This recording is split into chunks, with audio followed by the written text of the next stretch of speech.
은혜를 아는 자는 드리고도 기뻐한다. 은혜를 아는 자는 드리고도 기뻐한다. 이런 제목으로 하나님의 말씀을 나누도록 하겠습니다.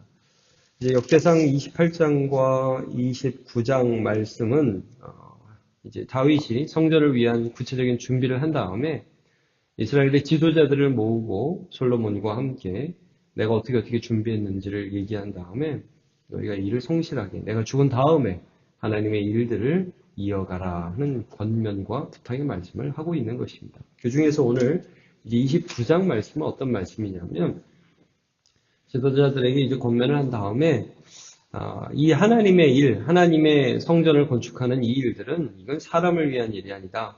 이건 하나님을 위한 일이다. 나도 이 일을 위해서 국가적인 준비를 했을 뿐만 아니라 개인적으로도 하나님께 내 사제를 이제 드렸다. 너희 나와 함께 하나님 앞에 이렇게 예물 드리면서 성전 건축에 참여할 사람 없냐? 다윗이 이렇게 권면을 하죠. 그러니까 백성들이 즐거이 하나님 앞에 드리고 이것을 본 다윗이 너무너무 기뻐하여서 하나님 앞에 감사기도, 말하자면 봉헌기도를 드리는 그런 장면이라고 오늘 볼 수가 있습니다. 자, 그래서 오늘 본문의 1절을 보면 이렇게 나와 있죠. 다윗 왕이 온 회중에게 이르되 내 아들 솔로몬은 유일하게 하나님께서 택하신 바 되었으나 아직 어리고 미숙할 이 공사는 크도다. 이 성전은 사람을 위한 것이 아니요 여호와 하나님을 위한 것이다. 그래서 이 성전 공사가 단순하게 사람만을 위한 것이 아니라 이것은 우리의 중심이 되고 우리의 삶을 여기까지 인도해 주신 그 하나님을 사랑하는 우리의 표현이다라는 것들을 이제 다윗이 백성들에게 알려주는 것입니다. 그러니까 이제 오늘 본문을 쭉 보시면 면면이 흐르는 하나의 생각이 있어요. 그게 뭐냐면 은혜입니다. 은혜. 이제 봉헌을 하자, 우리 성전을 위해서 함께 참여하자 이런 내용이거든요. 근데 왜 이런 얘기를 할 수 있냐면 우리가 하나님을 왜 위해야 되느냐? 거기에 하나님의 은혜가 있었다는 것을 계속해서 강조하고 있는 것입니다. 그래서 여러분 계속 좀 보시면 자, 2절부터 보면 이렇게 나오죠. 내가 이미 내 하나님의 성전을 위하여 힘을 다하여 준비하였나니 쭉쭉쭉쭉쭉 여러 가지 것들을 준비하였습니다. 3절을 보면 이 성전을 위하여 준비한 이 모든 것 외에도 내 마음이 하나님의 성전을 사모함으로 내가 사유한 금은으로 그러니까 개인적으로도 국가적 준비뿐만 아니라 개인적으로도 내가 금은으로 하나님의 성전을 위하여 드려서 이렇게 했다. 그러면서 5절에 자 금은을 그릇을 만들며 장인의 손으로 하는 모든 일에 쓰게 하였느니 오늘 누가 즐거이 손에 채워 여호와께 드리겠느냐. 자 나는 이렇게 했다. 너희 중에 혹시 기쁘게 이 일에 동참할 사람이 있으면 같이 하자. 이거죠. 그러니까 우리가 얼핏 이런 말씀을 보면 이거 부담스럽게 뭐 다윗은 자기가 많이 했으면 됐지. 무슨 백성에게 또 하자 그러나 이런 생각이 좀 들 수 있는데 여기서 이제 우리가 좀 느낄 수 있는 게 뭡니까? 여러분 우리가 이게 감사한 마음이 있으면 드리고 싶잖아요. 그 마음에 동참하게 하는 거죠. 왜 우리가 이렇게 어떤 분에게 사랑을 표현하는데 나만 쏙 빠지면은 그렇잖아요. 함께 하고 싶은 마음이 있는 거죠. 그러니까 이게 부담이 아니라 이스라엘 백성들은 이걸 알았던 거예요. 자기들이 이스라엘이라는 나라를 이루고 가나안 땅에 정착해서 사사시대를 지내가지고 이렇게 사울과 다윗을 지내면서 부강한 나라가 된 게 이게 다 하나님의 은혜라는 것을 아는 거죠. 그 하나님이 우리 가운데 거하심을 기뻐하며 어떤 성전을 건축하는 데 있어서 이 백성들도 그 하나님 앞에 감사하며 참여하고 싶은 마음이 있을 거라는 걸 다윗이 안 겁니다. 야, 너네 누구 나와 함께 할래? 그러니까 여러분 그 다음에 보시면 6절에 보니까 모든 가문 지도자들 쭉 천부장, 백부장, 왕의 사무관이 다 어떻게 드렸냐면 즐거이 드렸다. 이런 말씀, 즐거이 드렸다. 왜냐하면 자기들이 알거든요. 내가 이 자리에 있는 건 하나님의 은혜다. 그래서 여러분 그 신약에서도 고린도후서 9장 7절에 보면 이런 말씀이 있죠. 각각 그 마음에 정한 대로 할 것이요 인색함으로나 억지로 하지 말지니 하나님은 즐겨내는 자를 사랑하시느니라. 이런 말씀이 있습니다. 그러니까 난 하나님께 받은 것도 없고 요즘 너무 힘들어가지고 뭐 할 게 없는데 라는 생각으로는 사실 무엇인가를 할 수 없죠. 그러나 내가 인생길을 쭉 돌아보면서 순간순간 모든 것이 하나님의 은혜임을 알아갈 때 그때 우리의 마음에 어떤 마음이 있냐면 드리고 싶은 거예요. 하고 싶은 거예요. 그리고 즐거워요. 이런 것들이 지금 오늘 본문에 계속 나타납니다. 9절에도 보세요. 쭉 여러 가지를 드립니다. 백성들은 자원하여 드렸으므로 자원, 기쁨으로 내가 원해서 억지로가 아니라는 거예요. 그러니까 그들은 성심으로 여호와께 자원하여 드렸으므로 다윗 왕도 심히 기뻐합니다. 그러니까 여러분 이런 거지 막 기뻐요.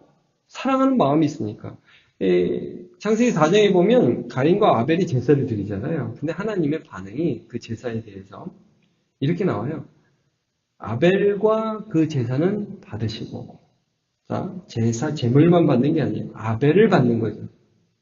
가인과 그 제물은 받지 않았다 그랬습니다. 제물을 받지 않은 게 아니라 사실은 가인을 받지 않은 것입니다. 여러분 우리는 하나님 앞에 무엇을 드릴 때 하나님이 액수가 많으면 뭐 받고 액수가 적으면 안 받고 그렇게 생각하면 안 됩니다. 여러분 기본적으로 내 마음에 하나님의 모든 것을 나에게 주심에 대한 그 하나님에 대한 인정, 믿음, 그 하나님에 대한 감사, 그리고 그 하나님을 사랑하는 마음, 이걸 받으시는 것입니다. 그렇게 하면 기쁜 거죠. 기쁜 거예요.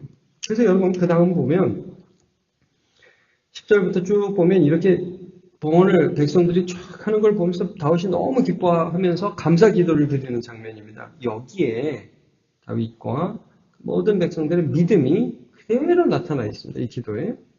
하나님이 누구시냐? 이 모든 것을 주었다 뺏었다 하실 수 있는 주권자다. 이걸 표현합니다. 자, 11절 보세요. 여호와의 위대하심과 권능과 영광과 승리와 위엄이 다 주께 속하였사오니 천주에 있는 것이 다 주의 것이로소이다.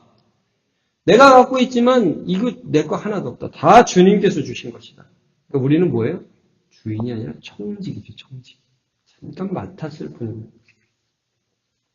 여호와여 주권도 주께 주는 높으사 만물의 머리이심이다. 부와 귀가 주께로 말미암고 또 주는 만물의 주제가 되사 손에 권세와 능력이 있사오니 모든 사람을 크게 하심과 강하게 하심이 주의 손에 있나이다. 이스라엘이 뭡니까? 이스라엘이 나그네였어요. 여러분 오늘 본문의 맨 끝쪽을 한번 보세요. 18절 보시면 우리 조상들 아브라함과 이삭과 이스라엘의 하나님 여호와여 주께서 이것을 주의 백성이 십중에 영원히 되생각하시고 그들의 마음을 준비하여 주께 돌아오게 하시며 쭉 나오죠. 이 마음들을 가지고 이게 쭉 하나님의 성전을 건축하게 하옵소서. 그러면서 아브라함, 이삭, 이스라엘 자기들의 조상들을 쭉 생각하잖아요. 이 사람들은 아무것도 아니었거든요. 근데 오늘까지 하나님께서 있게 해주신 것입니다. 이걸 기억하는 거죠. 15절도 보세요. 15절 우리는 우리 조상들과 같이 주님 앞에서 이방 나그네와 거류 맨들이라 세상에 있는 날이 그림자 같아서 희망이 없나이다. 나는 하나님 빼면 아무것도 아닙니다. 다윗 스스로도 그랬습니다. 이스라엘 민족도 거류민이며 나그네였는데 이 자리에 왔고요. 다윗 스스로도 어떤 사람이었습니까? 그냥 목동이었습니다. 그래서 양아치는 아무것도 아닌 사람인데 하나님이 그의 중심을 보시고 이스라엘을 그에게 맡겨주신 것을 기억하는 겁니다. 그러니까 여러분 우리가 살아가다 보면 너무나 자주 은혜를 망각합니다. 하나님께서 내게 해주신 일이 무엇인지를 잃어버리고 이게 다 내 것인 것 같은 생각이 듭니다. 오늘 내가 누리고 있는 것, 나의 가족, 내 재물, 내 건강, 내가 가진 능력들 모든 것이 마치 내 것인 양 착각합니다. 그러면 드림에 기쁨이 없습니다. 근데 다윗이 무엇을 기억하고 무엇을 생각했느냐? 하나님은 만물의 주인이시다. 모든 것은 다 하나님께로부터 왔다. 나는 애시당초 하나님으로부터 받은 것이지 애시당초 내가 갖고 있는 것은 없다. 이걸 아니까 기쁨으로 들을 수 있었던 것을 보게 됩니다. 제가 좀 가만히 생각해 보면 사실 여러분 어떻습니까? 우리나라는 어떻습니까?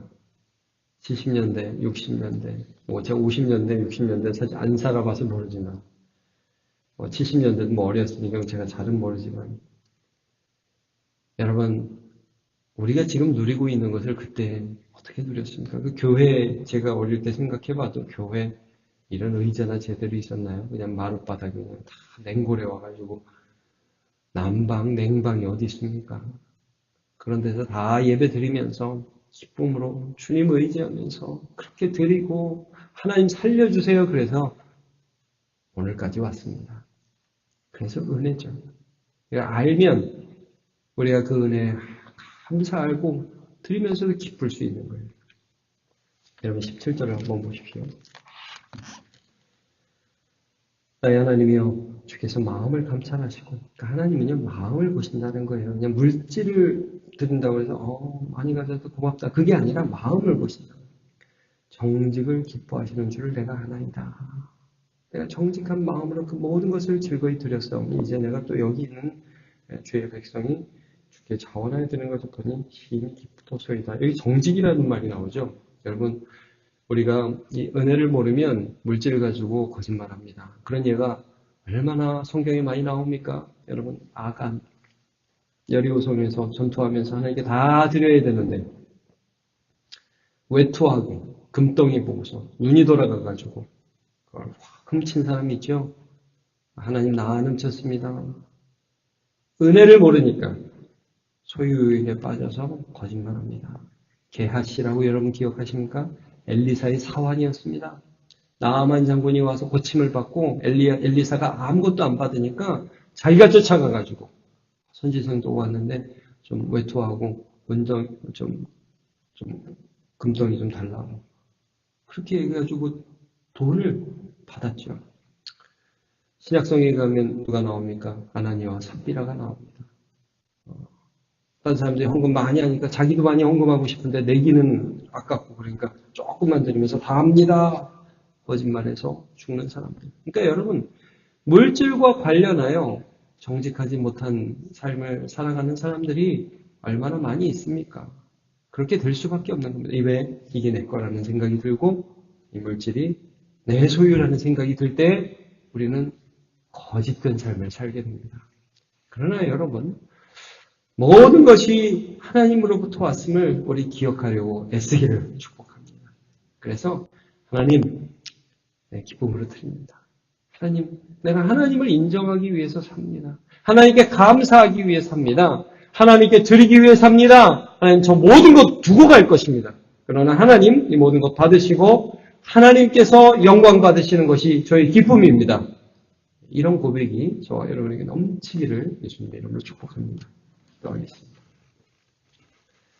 주님께서 말씀하셨습니다. 너희 보물이 있는 곳에 너희 마음도 있느니라 하셨습니다.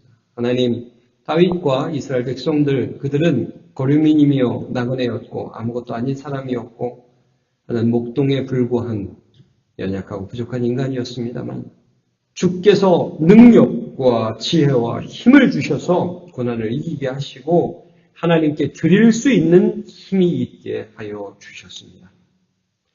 오늘도 우리가 내가 누구인지를 날마다 기억하게 도와주옵소서. 진토만도 못하고 죄악 덩어리이며 하나님이 없으면 하나님이 아니면 이 세상에서 방황하며 외롭게 슬퍼하며 살아갈 인간이었는데 우리를 주 예수 그리스도 안에서 하나님의 것으로 불러주시고 살아갈 힘과 사랑할 힘을 허락하여 주시니 감사합니다. 하나님, 우리가 그 하나님을 사랑하며 하나님을 위한 삶을 살아갈 수 있도록 붙들어 주시옵소서. 그리고 그렇게 하면서도 기뻐하고 그렇게 하면서도 즐거워하며 자원하는 마음이 속에서 샘솟게 하여 주옵소서. 다윗이 고백하였던 것처럼 여호와 하나님 나에게 정직한 영을 새롭게 하시고 자원하는 마음을 창조하여 달라고 하는 그 고백이 우리의 고백이 되게 하여 주옵소서. 오늘 하루도 이 은혜로 기쁨과 감사의 삶을 살기를 원하며 예수님의 이름으로 기도하옵나이다.